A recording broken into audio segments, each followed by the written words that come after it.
በስመ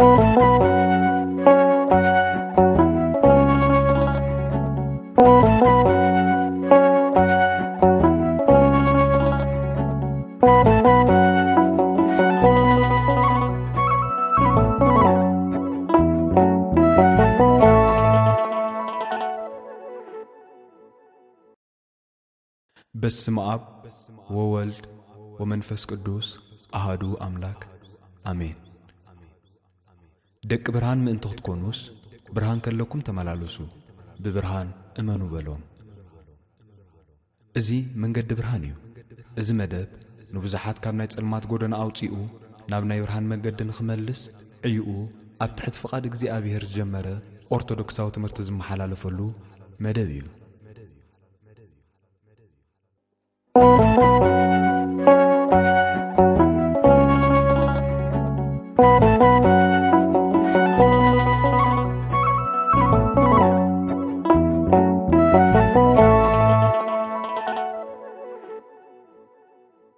መጻጉዕ ክብርን ምስጋናን ንዕኡ ይኹን። ጎይታናን ኣምላኽናን መድሓኒናን ኢየሱስ ክርስቶስ ከምቲ ነቶም ድውያነ ነፍስ ብትምህርቱ ዝበጽሖም ዝነበረ ነቶም ድውያነ ሥጋ ድማ ብተኣምራቱ ይፍውስ ከም ዝነበረ ዝዝከረሉ ሰንበት እዩ። ኣብ ዝሓለፈ መደባትና ከም ዝረኣናዮ ነፍሲ ወከፍ ናይ ዓብዪ ጾም ሰናብቲ ቅዱስ ያሬድ ንናተን ኣስማት ከም ዘውጸለንን ቅድስቲ ቤተ ክርስቲያን ድማ ንኽብረን ዝምልከት ስብከትን ዝማሬን ከም እተቕርብን ተኸታቲልና ነርና። ሎሚ ድማ ከም ፍቓድ እግዚኣብሔር ብዛዕባ ናይዚ ሰሙን እዚ ሰንበት ማለት መጻጉዕ ክንርኢ ኢና። መጻጉዕ በዛ ዕለት እዚኣ ኣብ ጾመ ድጓ ከምቲ ዋዜማ ጀሚሩ ዝዝመረሉ ነቲ 38 ዓመት ዝተደነሰ መጻጉዕ ጎይታ ኢየሱስ ኣሕወዮ ብዝብል መዝሙር ዝተማእከለ ኮይኑ ጎይታ ኣብ መዋዕለ ስብከቱ ብዝተፈላለየ ሕማማትን ሽግራትን ንዝተጠቕዑ ሰባት ማለት ንለምጻማት፣ ንዱኑሳት፣ ንዕውራት፣ ንሓንካሳት፣ ንጎባጣት፣ ብኣጋንንቲ ንዝተታሕዙ ወዘተ እናጠቐሰ ከም ዘሕወዮም ኣብ ሰንበት ንሕሙማት ዕረፍቲ ከም ዝሃበን ዘዘኻኽር እዩ። ብፍላይ ነቲ ን38 ዓመት ኣብ ዓራት ዝደቀሰ ልሙስ ተንስእ እሞ ዓራትካ ኣልዒልካ ኺድ ኢሉ ዘሕወየሉ ናቱ መዘከርታ እዩ። ካብዚ ናይ ምፍዋስ ታሪኽ እንመሃሮ ብዙሕ እዩ። ንኣብነት እግዚኣብሔር ንሕሙማት ብምሕረቱ በጺሑ ካብ ሕማሞም ፈዊሱ ጥዕና ከም ዝህቦም እዩ። ን38 ዓመት ዝተደነሰ ካብ ማህፀን ኣዲኡ ብዘይ ዓይኒ ንዝተወልደ ካብ 12 ዓመት ጀሚሩ ደም ዝፈሰሳ ዝነበረ ነታ ከነኣናዊት ሰበይቲ ወዘተ ሓይሊ ሕማም ስዒሩ ጥዕና ሃቦም። ንሱ ኣብ ዝፈቐዶ ምሕረትን ፈውስን መድሓኒትን ክህብ ከም ዝከኣሎ ንመሃር። ዝሓወየ ሰብ ንዝመሓሮ እግዚኣብሔር ውዕለቱ ኣብ ሃይማኖቱ ጸኒዑ ብስጋ ምግባር ክተግህ ከም ዝግብኦ እውን ንመሃር። ታሪኽ ናይዚ መጻጉዕ ግና ዘሕዝን እዩ። ብዝሓወየ ኣካሉ ኣእጋሩ ናብ ኣይሁድ ከይዱ ብዕለተ ሰንበት ዘድሓነኒ ኢየሱስ እዩ ብምባል ንዘድሓኖ ጎይትኡ ከሲሱ ኣሕሊፉ ሃቦ። እዚ ሰብ እዚ ብልቡ ዘይደሓነ ንዘድሓኖ ዘይፈልጥን ሓሊፉ ንዝሃበ ሕማቕ ሰብ እዩ። ንሕናኸ ንዝተገበረልና ውዕለት ብምስጋና ዝመለስና ክንደየኖት ኢና።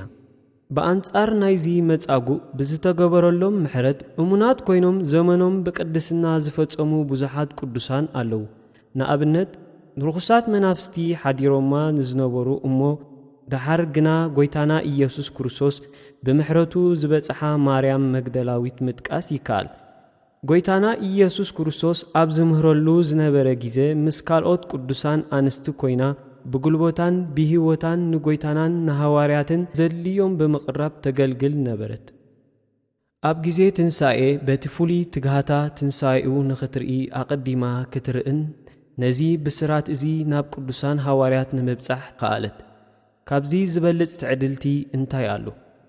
ብተወሳኺ ሓማት ጴጥሮስ ካብ ሕማማ ምስ ሓወየት ተንሲኣ ኣገልገለቶ። ፈዋሴ ድውያን ጎይታናን አምላኽናን መድኃኒናን ኢየሱስ ክርስቶስ ነቶም ብእምነትን ብተስፋን ንዝጽበይዎ ከም መጻጉዕ ዝኣመሰሉ ብዙሓት ብዓይነቱ ደዌን ሕማምን ዝሳቀዩ ወትሩ ይበጽሖምን ይፍውሶምን እዩ። ናይዚ ምስክር ካብ ዝኾነ ሓደ ኸዓ ኣብ ገዳማትናን ኣድባራትናን ኣብያተ ክርስቲያንን ዝርከብ ማይ ጸሎት ጸበል እዩ። ስለዚ እዛ ዕለት እዚኣ ጎይታ ንሕሙማት ዝገበሮ ድንጋጸን ምሕረትን ንምዝካር ዝተወፈየት ዕለት እያ።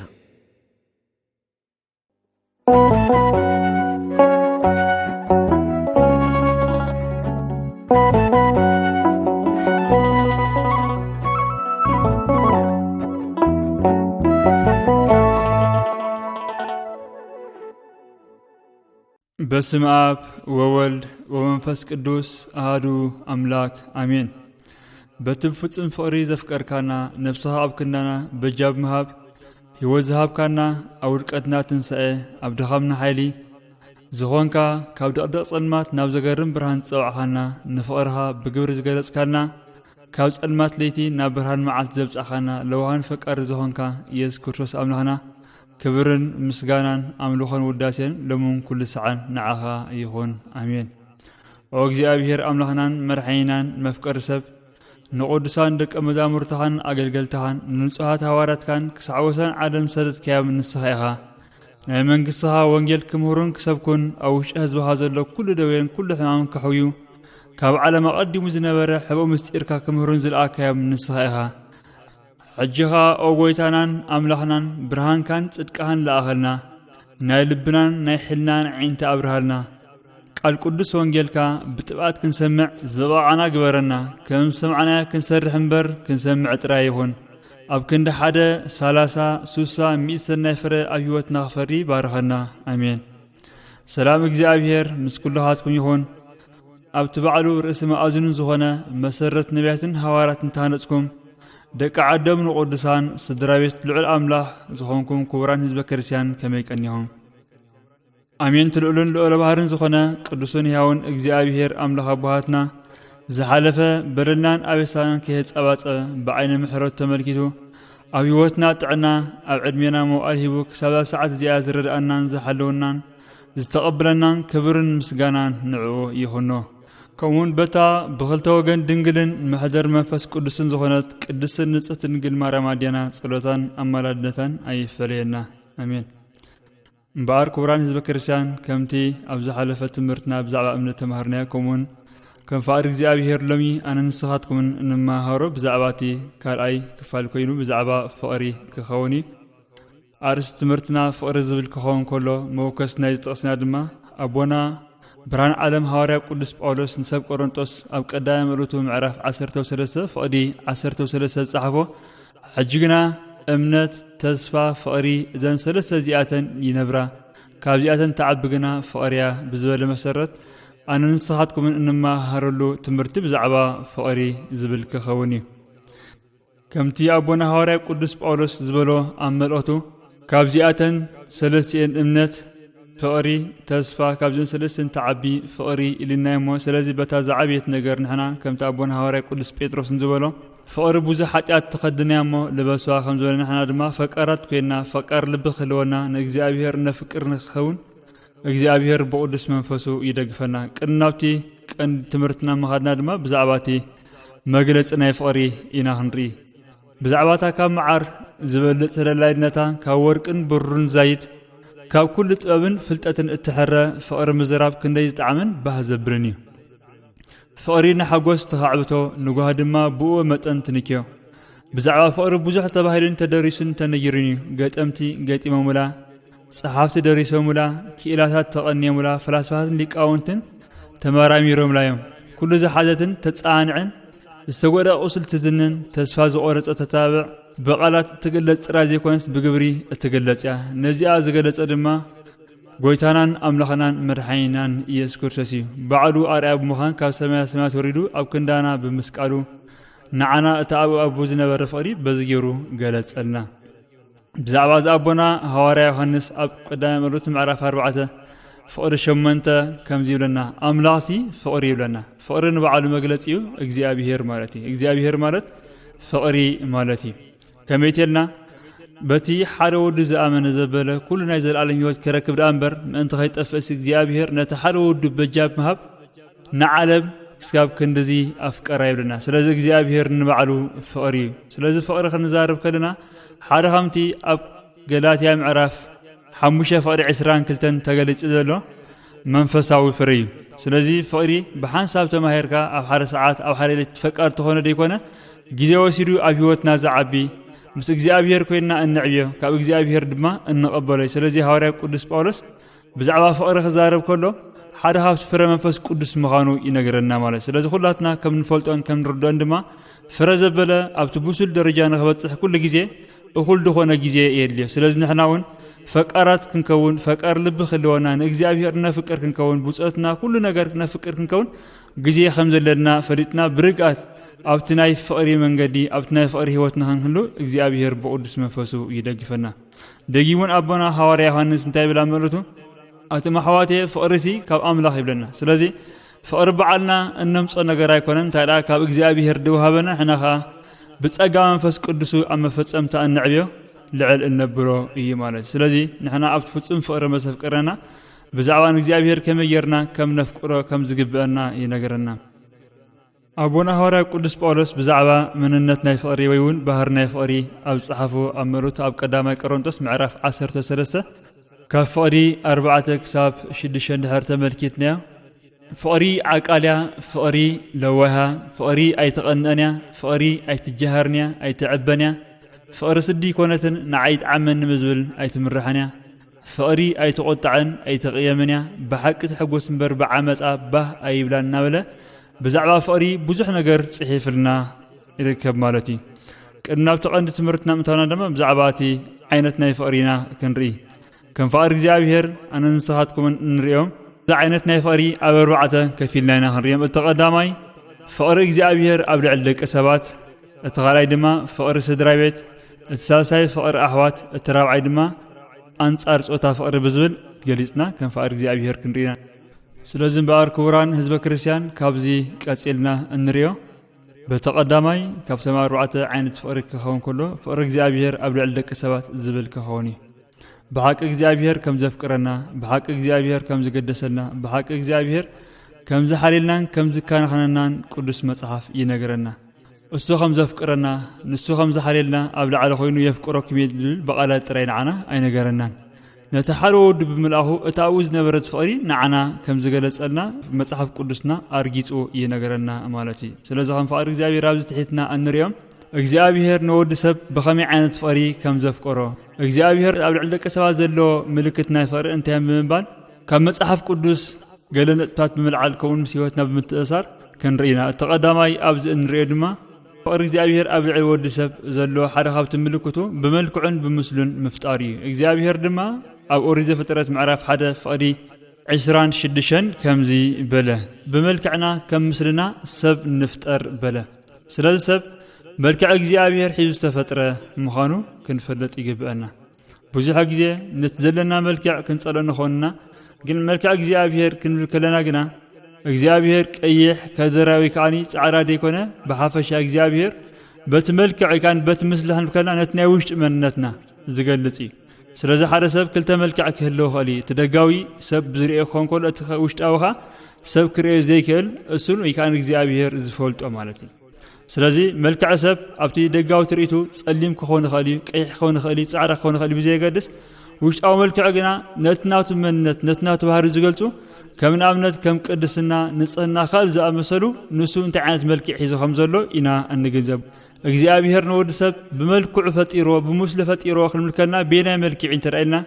በቲ መልክዕ ቅድስና መልክዕ ንጽህና መልክዕ كل نجار سنة يزبرنا እግዚአብሔር ማለት ስለዚህ እግዚአብሔር መልክዑ ወይ ካን ምስሉ እንታይ ተልና እግዚአብሔር ጻድቅ እግዚአብሔር ቅዱስ እግዚአብሔር ንጹህ ከመሆኑ ሰብ ድማ ክፈጠር ከሉ ከም ዝኾይኑ ከም ተፈጥረ አቦና ጠበኛ ሰሎሞን እንታይ እግዚአብሔር ንዓና ክፈጥረና ከሎሲ ቅዱሳትን ንጹሃትን ነበርና ንሕና ግና ብሰንክተን ኮልናን ክፋኣትና ንልብና ሕለኽላኽ ኣእተናሉ ይብለና እግዚአብሔር ንወዲ ሰብ ብሂጎ ክፈጥሮ ከሎ ብመልክዑ ገይሩ ከም ዝፈጥሮ በዚ ከምዚ ዓይነት ባህሪ በዚ ከምዚ ዓይነት መንነት ገይሩ ከም ዝፈጥሮ ሰብ ግና بسانكي كفات نايلبو نهوت حلها كم زأتولو مصحف قدوس يبرهلنا مالتي ስለዚህ ብርግጽ እግዚአብሔር بملكعو ويكان بمسلم ود سفتيرو كنبل كلنا كمي مالتناي እግዚአብሔር بسلسة عينت أقاب نقول فترات كم فترات بهاليو بجبير بنبيبي ود سب كابت بجبير كابتم كارت فلي بزبالة من قدي بقالت رايزي كونس بجبري استفتري بجبر حن كان እግዚአብሔር دما كم حبت مريت جبره بقراو يردما سرح عافنشو دما استنفاس أف بولو لبلا هي فطور دما كنا يبلنا مصحف قدس ስለዚህ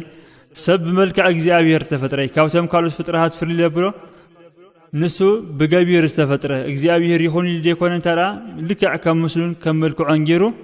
አፍንጭ ኦፍ ዝበሉ ተግባር ነው ያዳው ሙኻና መጽሐፍ ቅዱስ ይብርህና ስለዚህ እዚ በመሆኑ እግዚአብሔር ካብቶም ኩሉ ፍጥረታት ንዓና በኸምዚ ዓይነት ፍጥረት ስለዚ ፈጠረና እታዋና ዘሎ መልክዑ አዋና ስለዚ ሕደሮ በዚ ነገር እዚ እታዋ ኣብ ልዕሊና ዘሎ ፍቅሪ በኸምዚ ከም ዝገልጸና ይረዳና التخالاي دما أبلع له كل فترة مسلطاني التخالاي እግዚአብሔር نود سب زفقور فقري أبلع له كل زفقور فترة نود سب لعل سلزبوري إذا ما رجيم عفت زفترة معرف حدا فقدي 26 زرانات تحتي لنا 28 تنترأت ملكيتنا دما كم زي يبل أملاك بملكعنا كمسلنا سب نقبر نعسى بحرن نعواف السماي إنسان نبزلا مدرن أمدر لما من زبل كل لمتا يجزؤ بلا እግዚአብሔር ድማ ነቲ አኽቢሩ ዝፈጠረ ሰብ ነቲ በመልክዑ ዝገበረ ሰብ ነቲ መልክዕ ቅድስና በመልክዕ ንጽና በመልክዑ ገይሩ ዝፈጠረ ሰብ ኣብ ልዕልቲ ዝፈጠረ ፍጥረት ድማ ልዕል ከብለ ኾሎ ከግዘእ ኾሎ ንርኢ ስለዚ ወዲ ሰብ ናይ ኩሉ ጎይታ ናይ ኩሉ ንጉስ ኮይኑ እግዚአብሔር ኣብ ልዕሊ ኩሉ ፍጥረት ገበረ ብለና ማለት እዩ ስለዚ እግዚአብሔር ገዛእት ምኒቱን ሓሳቡን ጥራይ ዘይኮንስ ኣብ ትሕቲ ዘለዉ ነገራት ንኸመለኽ ኣብ ትሕቲ ዘለዉ ንኸገዝእ እግዚአብሔር ስልጣን ሂቡ ንወዲ ሰብ ፈጠሮ ስለዚ እግዚአብሔር ሰብ ክንዲዚ ኣብቲ ንሱ ዝፈጠረ ፍጥረት ሰብ ክንዲዚ ዓይነት ስልጣን ዝሃቦ ድላይ ንኽገብር እግዚአብሔር ስለ ዝሃቦ እዚ ድማ ኣብ ልዕሊ ደቂ ሰባት ዘለዎ ፍቕሪ የብርህልና ብዛዕባ እዚ ኣቦና ቅዱስ አትናቴዎስ ኣብ ቅዳሲኡ ከምዚ ይብል ቅዱስ አትናቴዎስ እቲ መበል 20 ናይ መንበረ ማርቆስ ሊቀ ጳጳስ ዝነበረ ኮይኑ ከምዚ ምባል ኣብ ቅዳሲኡ ይገልጸልና ሰብሲ ክቡር ክነሱ ኣይፈለጠን ከም እንስሳ ኾነ መሰሎም ከዓ ሰብሲ ንጉስ ክነሱ ኣይፈለጠን ብፈቃዱ ገዛእ ርእሱ ኣሐሰረ ባርያ ኾነ ጎይቶ ዘይኮኑ ድማ ገዝእዎ ሰብሲ ሃብታም ክነሱ ኣይፈለጠን ብፍታው ከርሱ አጥምየ ነፍሱ ድማ አጽምአ ይብለና እዚ ኣብ ቅዳሴ አትናቴዎስ ኣብ ቁጥሪ 20 ክሳብ 22 ተጻሒፈልና ንረኽቦ ማለት እዩ ስለዚ እግዚአብሔር ንወዲ ሰብ ክፈጥሮ ኸሎ ንኹሉ ፍጥረት ንኸገዝእ ይፈጢሮ ኮይኑ ግና ሰብ ኣብ ዝወደቕሉ ግዜ ግና ገዛእት ምኒቱ እኳ ክገዝእ ኣይከኣለን እቲ ዝነበረ ስልጣን ካብኡ ተለቒቑ ኸደ ስለዚ ገዛእት ምኒቱ እኳ ክገዝእ ነፍሱ እኳ ከመሓድር ኣዝዩ ኣሸጋርን ኣዝዩ ኣጸጋምን ኮነ ማለት እዩ ስለዚ እግዚአብሔር ነቲ ወዲ ሰብ ኣብ ልዕሊ ዘሎ ፍጥረት ወይ ከዓ ነቲ ኣብ ልዕሊ ደቂ ሰባት ዘሎ ፍቕሪ ንኸረድእ ኢሉ ንሱ ኣብ ልዕሊ ኩሉ ዝፈጠረ ፍጥረት ልዕል ከም ዘበሎ የብርሃልና ማለት እዩ ስለዚ ብርግጽ ንሕና ንጉሳት ኮይን እግዚአብሔር ፈጢርና ኸነስና እዚ ምዃን ሳንፍላጥና ድማ ነገሳት ዘይኮኑ ባራዩ ከም ዝገዝኡና ንሕና ሃብታማት ክነስና ሃብታማት ምዃንና ሳንፍላጥና ንሕና ከም ርእስና ከም ዘድከና ነዚ ንኸመልስ ድማ ጎይታናን ኣምልኽናን መድሓኒናን ኢየሱስ ክርስቶስ ንሱ እንታይ ከም ዝኾነ ርእሱ ከም ዘድከየ ትሕት ከም ዝበለ የረድአና ማለት እዩ እቲ ሳልሳይ ፍቕሪ እግዚአብሔር ኣብ ልዕሊ ደቂ ሰባት እንሪእየሉ ድማ ኣብ ግዜ ውድቆት ዝተገብረሉ ሓልየት እዩ እግዚአብሔር ነቦና ኣዳም ኣብ ገነት ኤደን ኣቐሚጡ ካብ ኩሉ ኣብ ገነት ዘለ ኣዋም ክበልዕ ኣብ ዝኣዘዘሉ ግዜ ካብታ ሕማቕን እጽቡቕን ተፍልጥ ኦም ንኸይበልዕ ትእዛዝ ኣብ ዝሃበሉ ግዜን ሰዓትን ኣቦና ኣዳም ትእዛዝ እግዚአብሔር ጥሒሱ ሕጊ ፈጣሪ ጥሒሱ ነቲ ኣይትግበር ዝበሎ ስለ ዝገበረ ፍርዲ ሞት ኣብ ገዛእ ርእሱ ኣምፀ ኮይኑ ግና ኣዳም እኳ ካብ እግዚአብሔር እንተረሓቐ እግዚአብሔር ግና ክጽውዖ ኸሎ እንሪኦ ስለዚ በዚ ከምዚ ድብል ድምፂ ድማ ከናዲ ኸሎ ንርኢ ኣዳም ኣዳም ኣበይ ኣለኻ በሎ እዚ ክብል ከሎ ኣዳም ኣበይ ከም ተሓበ ጠፊኦ ይኮነን እንታይ ዳ ብርግጽ ዳሃይ ክገብር ከም ስለ ዘለዎ ስለ ዝግደሰሉ ስለ ዝሓልየሉ ስለ ዘፍቅረሉ ኣብ ልዕሊ ዘሎ ኩሉ ነገራት ንኸረዲ ኣዳም ኣዳም ኣበይ ኣለኻ ዝበሎ ማለት እዩ ስለዚ ኣቦና ኣዳም ድሕሪ ውድቀቱ እሱ ጥራይ ምዃኑ ፈሪጡ ምስ ኣዴና ሔዋን ካብ ገጽ እግዚአብሔር ይሕቖም ቆጽሊ በለስ ኣላጊቦም ኣብ ዝተሸፈኑሉ ግዜ እቲ ቆጽሊ በለስ ንሕፍረቶም ክዓጥቕ ወይ ከዓ ክኸድን ስለ ዘይካለ እግዚአብሔር ድማ أوريز فترة معرف سالسته فقدي 21 كم زبل قال أنبير الله قالوا أوريز فترة معرف سالسته فقدي 21 እግዚአብሔር አምላክ ድማን አዳምን ሰበይትን ደቦሎ ገይሩ ከደነውም ለና ነቲ ኣብ ልዕሊ እግዚአብሔር ሕማቅ ዝገበረ እቲ እግዚአብሔር ክመስይሉ ብምኽሪ ዲያብሎስ ተሳይሉ ዝወደቀ አዳም ነቲ ሰበይቱ ነቲ ኣይትብላዕ ዝተባሃለ ክልቲኦም ተማኺሮም ዝገበሩ ነገራት እግዚአብሔር ግና እትን ዝህቦ ፈርዲ ክንረኸልና አዳም በት ዝገበሩ ቆጽል በለስ አላጊቡ ሕፍረቱ ዓጥ እኳ እንተኻለ እዝግን ክገብሮ እዝግን ክኾን ስለዘይ ካለ እግዚአብሔር نقصال الزخون نويح جديد الزخون قربت انسسا كعطوه خلو نري إذن ما زردنا نتزعر آدم نتسقى أملاح تقيفو ترايزو خون آدم اجزابيهر بخميز بالي فقري كمز فقرا نتحفرت الزخدنا له نتي كاب عدين هوان نسار ما خاصو أكر حظ زغورم ترايم مخانم زحفرم نجر نخدن دمان تاقبره دبولو يرو كردنم بلنا مالتي برجز فاجزابيهر عب مخانو يزردنا نتي أب እግዚአብሔር حماق زغبره نتي أكن مخر እግዚአብሔር مخر سيطان دسمع أكن مخر እግዚአብሔር مخر سبيتن سمع نساون أكن مخر እግዚአብሔር مخر ديابلوس سمعت أدين هوان እግዚአብሔር غنا بوه طفو يحادغمن أسرم بمصعب بسمان بمصوع دما ناون خملسو أنفت ملكت منقد محرتو كفتلم نزي أرعا زخون ناي مغلص فور دما نتعسرت غيزي ان لاغو زعطقوز نور قصل بالسريفو بدبولو جيرم كم تخدنو حفرتهم دحر مخلان دما كم زي حفر خمس خونو مصحف قدوس يبرهلنا مالتي قصيلنا انريون እግዚአብሔር نبونا آدم كابت نازل عالماوي هوت نخانا غفلو زغبري أوريز فترة معرف سلسف قدي 20 كلتن تايلنا እግዚአብሔር أملاكا انه آدم كم حدا خوانا صبون كفون زفلت كوين الله حجها ايدو كيزرجح كأم هوت وسيد دما كيبلع نزل عالم كاهيا وكينو كينبريلو سلازي نتا اتفتر لام انتخ عياد ما እግዚአብሔር كاب جنة إيدن أوصو كومون آدم أوصو نمحلا من قد أم هوت كاب بشانخ مبرع جنة إيدن مسناي اتنبلبل هال تاسيف شربيل أقمت يبلنا الزغبرلو እግዚአብሔር أبون آدم اتابلع يستفرد فردموت هياو كوين خينبر أبون آدم دما موت كوين خينبر كالاي ديابلوس نخيكون እግዚአብሔር እንታይ ገበረሉ ናፍትና ይዘር ዓለም ህይወት ምን ተንخሳገር ንግዚኡ ካው ንخፍል ለመረፀን ሱድማንታይ ካፍታ ህይወት እትህቆም ንኸይበልዕ ድማ እግዚአብሔር እንታይ ገበሮ ነቦን አዳም ካብዚ ኦመዚ ከልከሎ ይብለና ብርግጽ እዝም ጓሩ ፍቅር እግዚአብሔር ኣብ ልዕሊ አዳም ዘሎ እዩ ምክንያቱ አቦን አዳም ካፍቶም እንተዝበልዕ ነይሩ እቲ ፍርድሞት ኣብ ልዕሊ ህያው ኮይኑ ምነበረ ማለት እዩ ስለዚ እግዚአብሔር ግና ናኡመን ተቐርቦ ኢሉ ንግዚኡ እንታይ ገበረ ካብታ ህይወት እትህቆም ናብ ዘላለም እተሳግርኦም ንዑ እንታይ ገበሮ ከም ዝኸልከሎ መጽሐፍ ቅዱስ ይብርህልና እዚ ብምጓር ድማ እግዚአብሔር ነቦና አዳም ዘሎ ፍቅሪ ከም ዝገለጸሉ ይረዳና ማለት እዩ እቲ ሳልሳይ ኣብዚ ንሪኦ ድማ እቲ ቀፂልና ንሪኦ ድማ እግዚአብሔር ነቦና ቃየል ዝገበረሉ ናይ ፍቅሪ ምልክት እዩ ንሱ ድማ እንታይ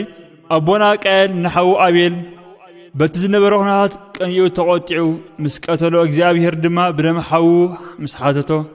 እግዚአብሔር ድማ አቤል ከም ዝገደሰሉ ምስ ነገሮ ቃየል ዝመለሱ ሓደ ነገር ነይሩ ኣነ ሓላው ሓዊ ብምባል ካብ ገጽ እግዚአብሔር ከብለለ እግዚአብሔር ድማ ናይቲ ኩሉ ዝገበሮ ዓስቡ ፍርድ ምስ ሃቦ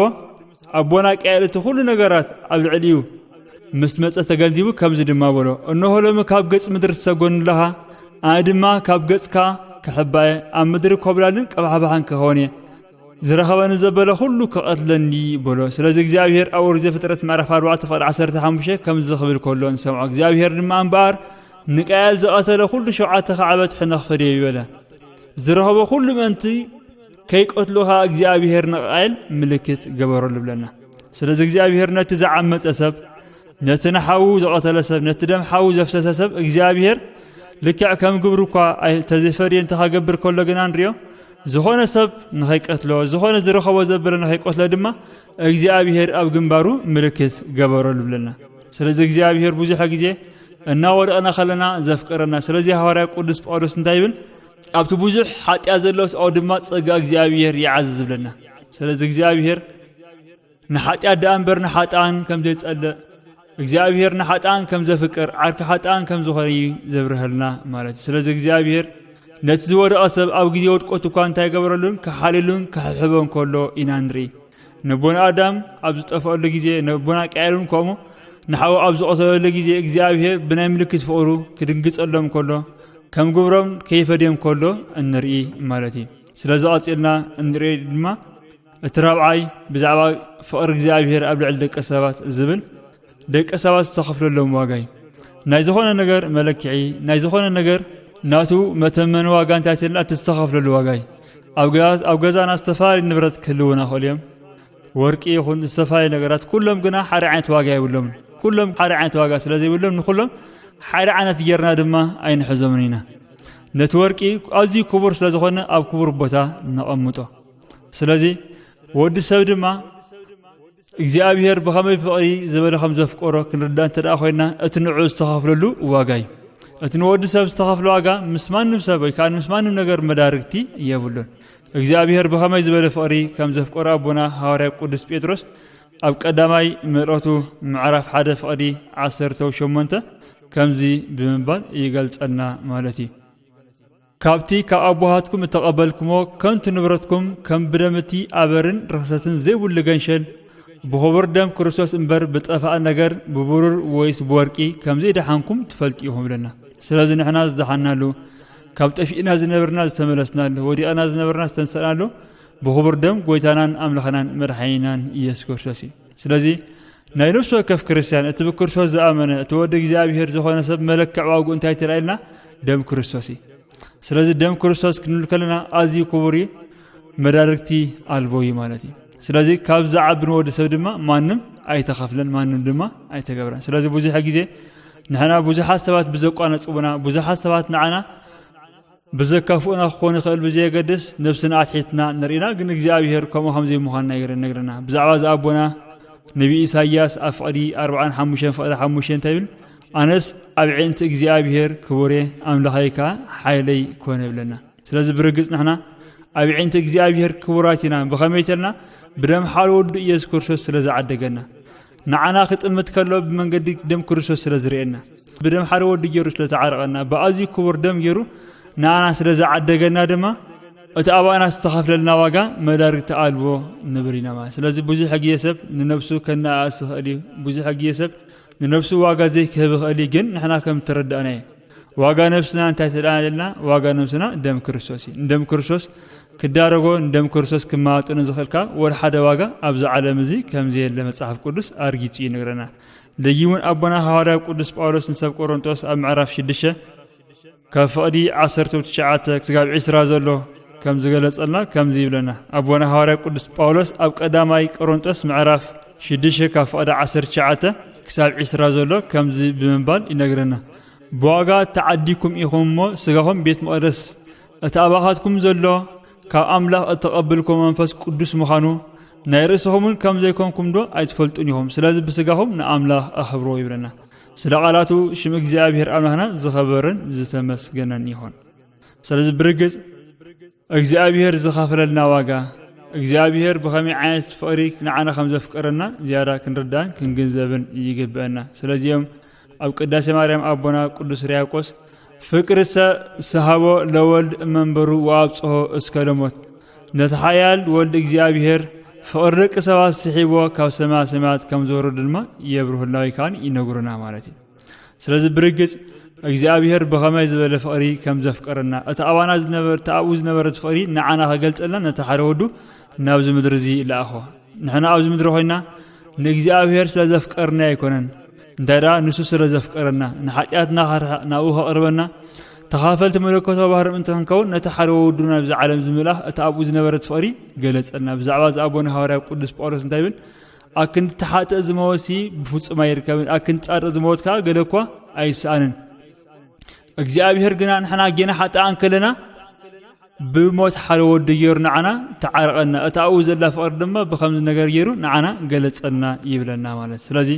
ብርግጽ እግዚአብሔር ፍቅሪ برجت እግዚአብሔር በኸመይ ዝበለ ፍቅሪ ከም ዘፍቀርና ክንርዳእ ተራለና ወክንፈልጥ እንተራ ኮይና እቲ ምእንታና ዝሞተ ምእንታና ድማ ተሰቅለ ምእንታና ካብ ሙታን ተንሥአ ክርስቶስ ነዝኹን ነገር ክንሓስቦን ክንጽምጽቦን ይግበአና ኣብ ወንጌል ዮሐንስ ምዕራፍ 3 ፍቅዲ 16 ኣቦና ሐዋርያ ዮሐንስ ኣብ ወንጌሉ ኣብ ጸሓፎ معرف سلسة فقدي 16 كمزي كبل كله نسمع أملاح بتحر ودو زآمنا كله نازل العالم هوت من أنت خركب بر كي تأفس نودو بجا كسع الذهب كسع كندزين عالم أفكارا يبلنا سلاز برجز إجزابير بموت حر وديورنا عنا سلا تعرقنا بموت حر وديورو ناو سلا زقربنا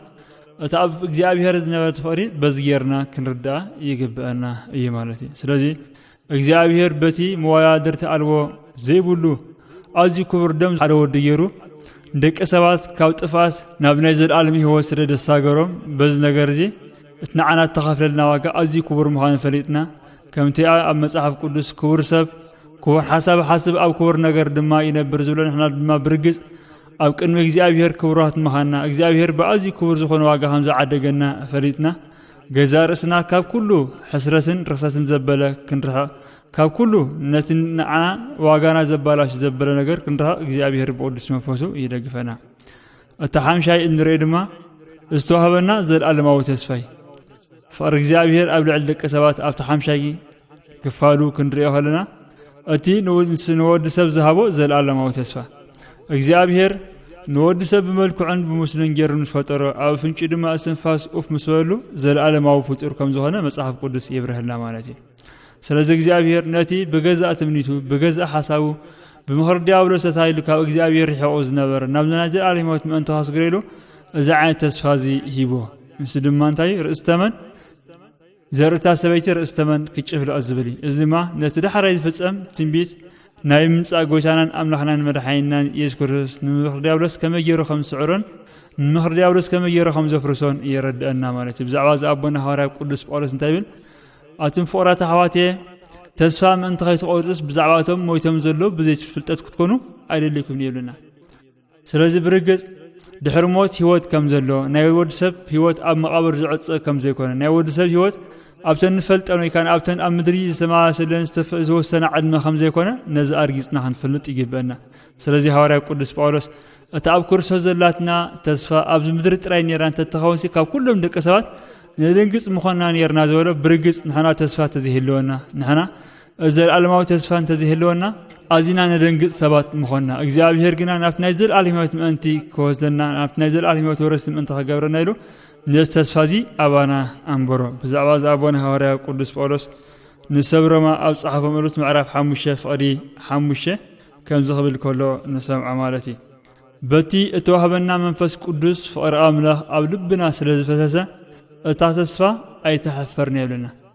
بتأتوهبنا منفس قدس فقر أملاح أبلبنا سلز فتسا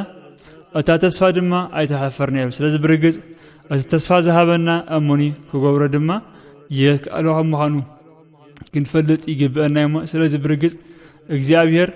نتسلت أبلعنا زنبرو زل ألماو تسفى نزب مردة اتأوانا زلو فقري بزعينت من قد يرهم زقلتنا هنا كنفلتن كنجنزبن يجبنا مالتي سلز أمود داتا أمد الممتا النوزو أم محلي معرف كل تفقدي 4 زل هينو أبونا تأمن ياسلون كم زيبل نبيت ويني آتوني سندع علامو أبل علي فقريبا برقز إجزابير أبلعنا ناتو سندع علامة فقريب فقرنا سلسحوي كاو سماعات نابز مدرز ورده فقرنا سلسحوي أو كندانا نسوس تسأله فقرنا سلسحوي نساء كندانا زموته بجادما زحالفه سلازي نا إجزابير أبلعنا تعلامو انتايتلنا فقري مالتي سلازي كم تجزابير زفكرنا أمود أتخنحنا انتاي هنقبريز قبأنا كم تقويتنا أملحنا مرحينا يشكرسوس كابعلات حدا معالتي حدا من إسي قوبز أبزحاتو لقيزي كم زخبل مليسلو نيرو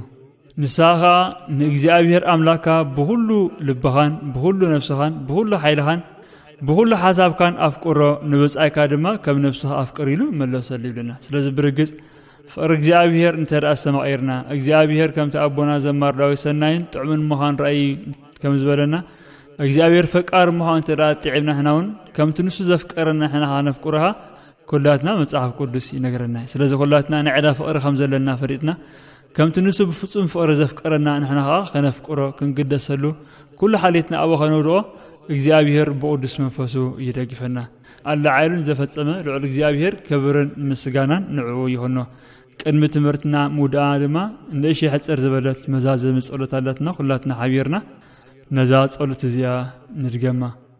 ኦ እግዚአብሔር አምላኸይን መድኃኒዬን ከምቲ ንስኻ ንሓደ ወድኻ በጃብ መሃብ ፍጹም ፍቕሪ ዘፍቀርካኒ ኣነውን ከም ቃልካ መሰረት ብኹሉ ልበይን ብኹሉ ነፍሰይን ብኹሉ ሓይለይን ብኹሉ ሓሳበይን ከፍቀረካ ንዓኻ ዘስምር ፍረ ክህልወኒ ብቅዱስ መንፈስካ ከድግፈኒ እልምነካን እምሕፀረካን ኣለኹ አሜን። ናይ ኣብ በረኸት ናይ ወልዲ ፍቕሪ ናይ መንፈስ ቅዱስ ሃብቲ ኣብ ልዕሊ ሃዋርያት ከም ዝወረደ ከምኡ ድማ ኣብ ልዕለይን ኣብ ልዕሊ ኩላኻትኩምን ዕፅፍን ድርብን ኮይኑ ይውረድ። ምስጋና ንኣብን ንወልድን ንመንፈስ ቅዱስን ሎምን ኩሉ ሰዓን ንዘለኣለም ዓለም ይኹን አሜን።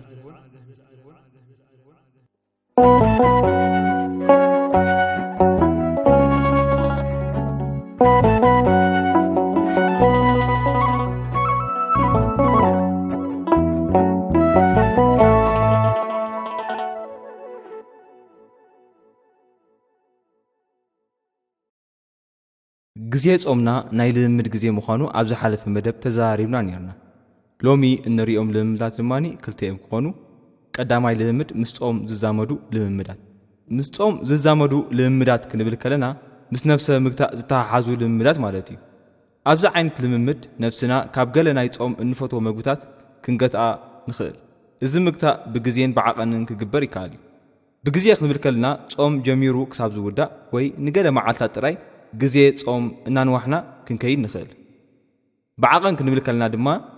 ብውሑድ ዓቐን ወይ ጠቕሊልካ ዘይምብላዕ ዝኣመሰሉ መንገድታት ክንጥቀም ንኽእል። ኣብዚ ልምምድ ነቲ ንኣካላትና ዘደስት ምቾት ዝህብ ዘዘናግዕ ስጋዊ ድሌታትና ንምርሓቕን ንምፍላይን ኢና እንፅዕር። ንኣብነት ሰዓታት ዕረፍትን ድቃስን ምውሓድ፣ ካብ መዘናግዒ ነገራት ከም ፊልም ምርኣይ፣ ደርፊ ምስማዕ፣ ስፖርት ምፅዋትን ምርኣይን ወዘተ ዝኣመሰሉ በብቁርብ ንምእላይ ምልማድ ማለትና እዩ። ካልኣይ ምስ ንስሓ ዝዛመድ ልምምዳት። ገለ ናይ ንስሓ ንልምምዳት ንመልከት። ቁፅሪ 1 ድኹም ጎንኻን እትፈትዎ ሓጢኣትን ምስ ትበሃል። ኩሉ ሰብ እንታይ ሓጢኣት ብቐሊል ተውድቆ ኣይጠፍኦን። ነዛ ቀጻሊ ተውድቐና ሓጢኣት ተመልኪትና ኣብ ግዜ ጾምና ከነርሕቓ ክንፅዕር ኣሎና። ቁፅሪ 2 ኣብ ግዜ ጾምካ ዘለውኻ ሕማቓት ወልፍታት ከተቋርጽ ምግዳል። ንነፍሲ ወከፍ ሰብ ንናቱ ወልፊ ኣለዎ። ገለ ካብቲ ሕማቕ ወልፍታት ሕሜት፣ ወረ፣ ፊልም ምርኣይ፣ ኢንተርነት ምጥቃም፣ ሻሂ ወይ ቡን፣ ደርፊ ምስማዕ፣ ጌም ምጽዋት፣ ምቁማር፣ ስፖርት ምርኣይ ወዘተ ዝኣመሰሉ እዮም። እዞም ወልፍታት ከም ፍቓድካን ኣብ ድሌትካን ክትጎጥኦም ኣይትኽእልን። ስለዚ ድማ ወርቃዊ ግዜኻን ጥዕናኻን ገንዘብካን ዘጥፍኡ ስለ ዝኾኑ ኣብ ግዜ ጾምና ነዚኦም ምጥፋእ ክንፅዕርን ክንጋደልን ኣሎና። ቁፅሪ 3 ጾም ሕማቕ ባህሪ እነጥፍኣሉ ግዜን እዋንን እዩ። ብዙሓት ሰባት ናይ ሕርቃን፣ ቀልጢፍካ ናይ ምጭናቕ፣ ናይ ትዕቢት፣ ናይ ሰብ ምፍራድ፣ ናይ ላፂ፣ ምስ ሰብ ናይ ዘይምርድዳእ ዝኣመሰሉ ብዙሓት ሕማቓት ባህርያትን ጠበያትን ስምዒታትን ኣለውና። ስለዚ ኣብቲ ድኽመትና እንፈልጠሉ ምስ ኣምላኽና ርክብና ዝደልደለሉ ረድኤት ኣምላኽ እንቕበለሉ ግዜ ዝኾነ ግዜ ጾምና ነዚኦም ባህርያት ከነጥፍእ ክንቃለስ ኣሎና። ቁፅሪ 4 ጥቕሲ መሓዝን ምድጋምን። ጥቕሲ መሓዝ ምስ ንስሓ እንታይ ዝተሓሓዘ ኣለዎ እንተበልና ምስቶም ኣብ ላዕሊ ተጠቐስናዮም ጸገማት ንሓጢኣት ክደፍኡና ከለዉ ዋልታን ኩናትን ኮይኑ ዝቃወመልና ጥቕስታት ብምሓዝ ንጸላእ ሰናያት ክንረትዖን ክንገጥሞን ክንቃለሶን ይሕግዘና እዩ። ስለዚ ጥቕስታት መሓዝን ምድጋምን ካብቲ ኣዝዩን ዓብን ኣገዳሲ ልምምድ ምስ ንስሓ ዝተሓሓዝ ይኸውን። እግዚኣብሔር ኣምላኽ ነዚ ልምምዳት ክንፍጽም ብጸጉኡን ብምሕረቱን ብበረኸቱን ይደግፈና።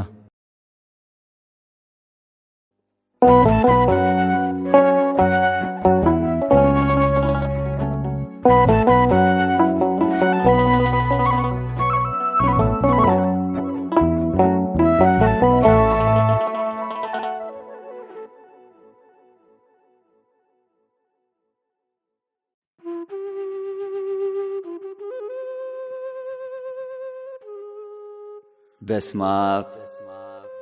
ወወልድ ወመንፈስ ቅዱስ አሐዱ አምላክ። ተፍቅረኒ ዶ?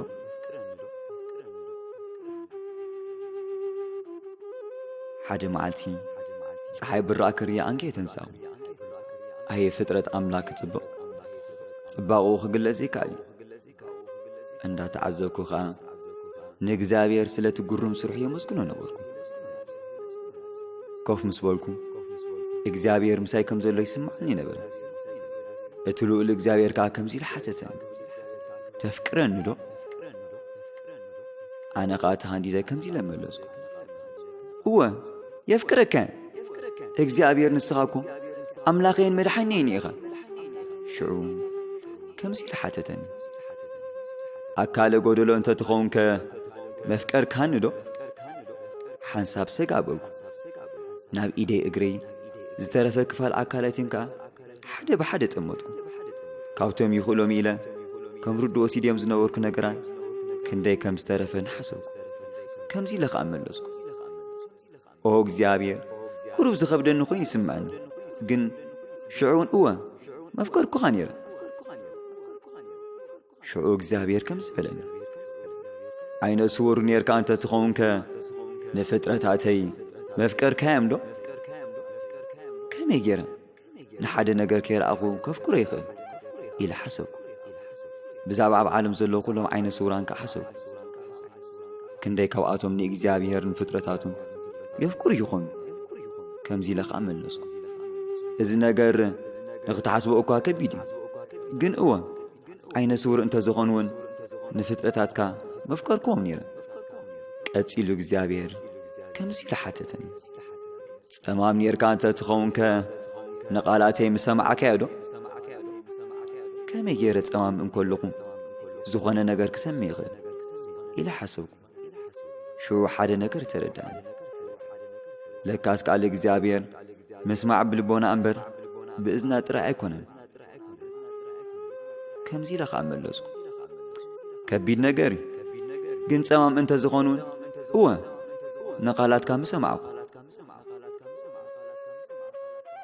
ሽዑ እግዚኣብሔር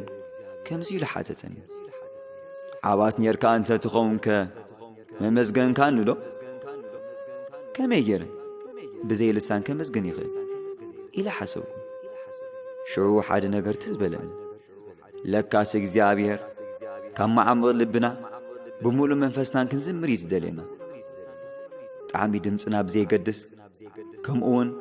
ንእግዚኣብሔር ምምዝጋን ብመዝሙር ጥራይ ዘይኮነ መከራ ክበጽሕና ኩሉ ንእግዚኣብሔር ብቓላት ምዝጋና ጌርና እውን ነመስግኖ ኢና። ስለዚ ከምዚ ኢለ መለስኩ፣ ዋላካ ብድምፀይ እንተ ዘይዘመርኩ ጌና ከመስግነከ። ድሕሪ እዚ እግዚኣብሔር ከምዚ ኢሉ ሓተተኒ፣ ብሓቂ ዶ ተፍቅረኒ ኢኻ? ብትብዓትን ብምሉእ ምትእማንን ሓንደራ ኢለ መለስኩ፣ እዎ ጐይታይ የፍቅረከ፣ ምኽንያቱ ንስኻ እቲ እንኳ ሓቀኛ ኣምላኽ ኢኻ። ጽቡቕ መልሲ ዝመለስኩ መሲልኒ፣ ግን እግዚኣብሔር ከምዚ ኢሉ ሓተተኒ፣ ስለምንታይ ደኣ ሓጢኣት እትሰርሕ? ጐይታይ ኣነ ድኹም ወዲ ሰብ ፍጹም ኣይኮንኩን ኢለ መለስኩ። ስለምንታይ ኣብ ግዜ ሰላም ርሑቕ ትበር? ስለምንታይ ከ ኣብ ግዜ መከራ ቐሪብካ ዓቕሚካ ትጽሊ? ክምልስ ኣይከኣልኩን፣ ንብዓት ሰዓረኒ። እግዚኣብሔር ቀጺሉ፣ ስለምንታይ ኣብ ጉባኤን ኣብ ናይ ጸሎትን ሰዓት ጥራይ ትዝምር? ስለምንታይ ኣብ ግዜ ኣምልኾ ጥራይ ትደልየኒ? ስለምንታይ ብስስዐ ነገራት ክፍጸሙልካ ትሓትት? ስለምንታይ ከ ብጐደሎ እምነት ትጽሊ? ንብዓት ብምእጉርተይ ከም ማይ ክዛሪ ተፈለጠኒ። ስለምንታይ ኢኻ ኸ ባኢ ትሓፍር? ስለምንታይ ቅዱስ ቃላተይ ንሰባት ዘይትምር? ስለምንታይ ኣብ ግዜ መከራን ስቓይን ክትበኸየሉ መንኰበይ ቀሪበልካ እንከለኹ ናብ ካልኦት ኬድካ እተልቅስ? ስለምንታይ ብስመይ ክተገልግል ዕድላት ፈጢረልካ እንከለኹ መመኽኔታ ተብዝሕ? ክምልስ ኢለ ፈተንኩ፣ ግን ብቑዕ መልሲ ኣይነበረኒ። ሕያው ገይረ ባረኩኻ፣ ነቲ ጸጋ እዚ ክትድርብዮ ኣይኮንኩን ዝፈጠርኩኻ። ተገልግለኒ ምእንታን ብጸጋ ባረኩኻ፣ ንስኻ ግና ናባይ ኣይተመለስካን። ቅዱስ ቃላተይ ገለጽኩልካ፣ ግን ምስትውዓል ኣይከሰብካን። ብዙሕ ግዜ ተዛረብኩኻ፣ ኣዛንካ ግን ተሓጽየን ነበረ። በረኸተይ ኣርኣኹኻ፣ ዓይንትኻ ግና ናብ ካልእ ጠመታ። ኣገልገልቲ ሰደድኩልካ፣ ንስኻ ግና ከምዛ ተገዲዶም ዝመጹኻ ኣይተገደስካን። ንኹሉ ጸሎትካ ሰማዕኹ ንኹሉ ኸ መለስኩልካ ብሓቂ ዶ ተፍቅረኒ ኢኻ ክምልስ ኣይከኣልኩ ከመይ ገይረ ክምልስ ብኽፉእ ግብሪ ሓፈርኩ መምኽኔታ ዝበሃል ኣይነበረኒ እንታይ ኢለ ክምልስ ኢኸ ብልቢ በኸኹ ንባዓተይካ ካብ ማይ ዋሕዝ ከምዚ ኻበልኩ ኦ ጐይታ ይቕረ በለለ ወድኻ ክኸውን ኣይበቀኒ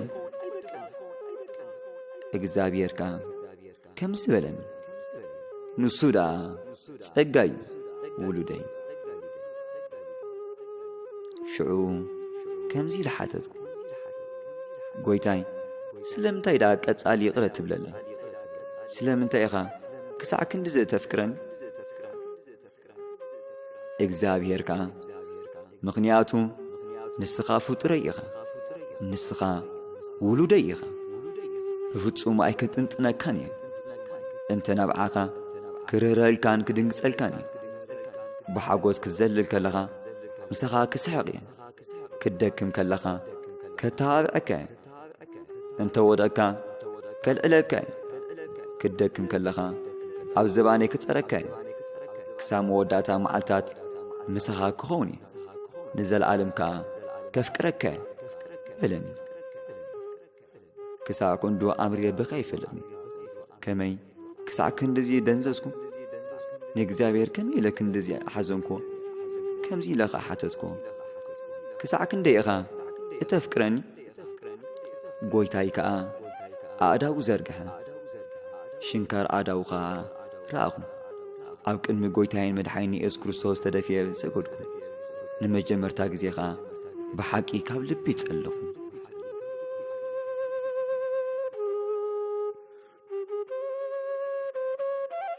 ስብሃት ለእግዚአብሔር ወለወላዲቱ ድንግል ወለመስቀሉ ክቡር አሜን።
ኃጢአተይ ገዲፉ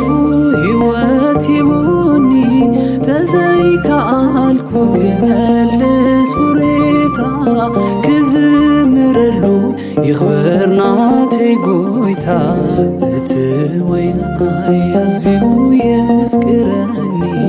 ኃጢአተይ ገዲፉ ሕይወት ይቡኒ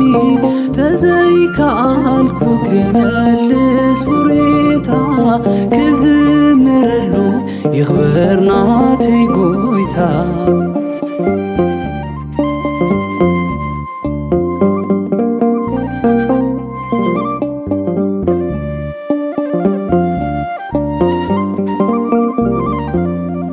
ካብ ላዕላይ ሰማይ ፍቕረይ ሰሓቦ ጨና መብልዕ ማልእንከይ ዓጀቦ እርቃኑ ኾነ ጸጋ ገልብሰኒ ንስለይ ሞይቱ ካብ ሞት መሊሱኒ እርቃኑ ኾነ ጸጋ ገልብሰኒ ንስለይ ሞይቱ ካብ ሞት መሊሱኒ እቲ ወይናይ ኣዝዩ የፍቅረኒ ኃጢአተይ ገዲፉ ሕይወት ይቡኒ ተዘይከኣልኩ ክመልስ ሁሬታ كزمرلو يخبرنا تيقويتا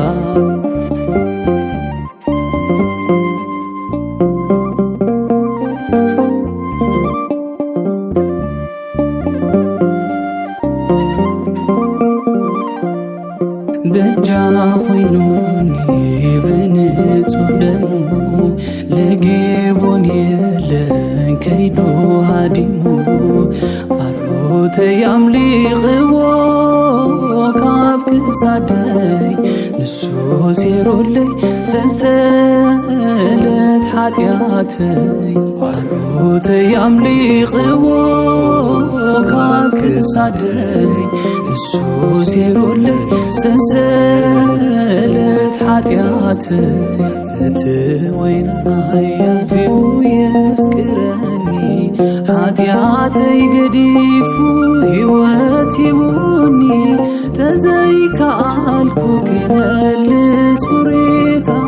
كزمرلو يخبرنا تيقويتا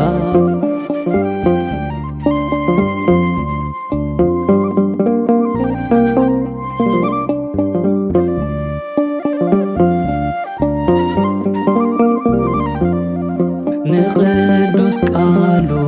تحيفو بلبي حدش كيدانو هيبون قويتاي نايتسلي مقارجات غديدو من قدي تركي تريبو اللي دمو نايتسلي مقارجات غديدو قدي تدكي تريبو اللي دمو وين رايزيو يفكرني حاتياتي قديفو هواتي بوني تزيك عالكو كمالس بريتا كزمرلو يخبرنا تيقويتا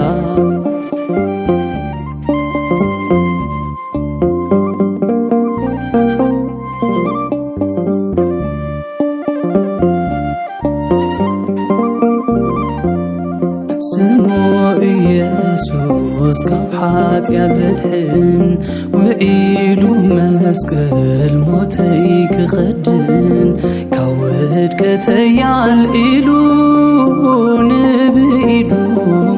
يزيلو نايهي وقت من قدو كاود كتيال إلو نبيدو يزيلو نايهي وقت من قدو وين رايزيو يفكرني حاتياتي قديفو هواتي بوني تزيك عالكو كمالس بريتا كزمرلو يخبرنا تيقويتا وين رايزيو يفكرني حاتياتي قديفو هواتي بوني تزيك عالكو كمالس بريتا كزمرلو يخبرنا تيقويتا تزيك عالكو كمالس بريتا كزمرلو يخبرنا تيقويتا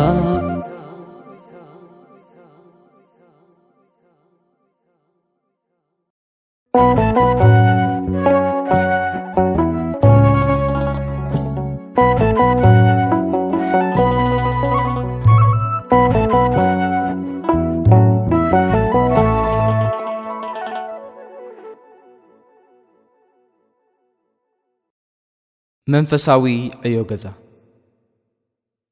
ቀዳማይ ዕዮ ገዛና ምስ ጸንሐ ስብከት ዝተሓሓዝ ኮይኑ ብዛዕባ ፍቕሪ ይኸውን። እሞ ኣሕዋት እግዚኣብሔር ኣባና ዘለዎ ፍቕሪ ካብ ረኣና ንሕና ንእግዚኣብሔር ከመይ ዝበለ ፍቕሪ ከነፍቅሮ ይግባአና። ንደቂ ሰባት ንብጾትና ንሕዋትና ከመይ ጌርና ከነፍቅር ይግባአና። ኩላትና ምስ ነፍስናን ምስ ብጾትናን ክንዛረብ ቀዳማይ ዕዮ ገዛና ክኸውን እዩ። ካልኣይ ዕዮ ገዛና ምስ ልምምድ ጾም ዝተሓሓዝ ይኸውን። ከምቲ ተጠቕሰ ልምምዳት ቀዳማይ ነፍስኻ ምግታእ ዝተጠቕሱ ልምምዳት ካልኣይ ምስ ንስሓ ዝዛመዱ ልምዳትን ኩሎም ኣብ ግብሪ ምውዓል ናይ ያሶሙን ዕዮ ገዛና ክኸውን እዩ። ሳልሳይ ዕዮ ገዛና ድማኒ ሃዋርያዊ ተልእኾ እንፍጽመሉ ዕዮ ገዛ ክኸውን። እዚ ሃዋርያዊ ተልእኾ እንፍጽመሉ መንገዲ ድማኒ ነዛ ቪድዮ ንኹሉ ሰብ ከም ትበጽሖ ምግባር ይኸውን። እግዚአብሔር ነዚ ክንገብር ብምሕረቱ ይደግፈና።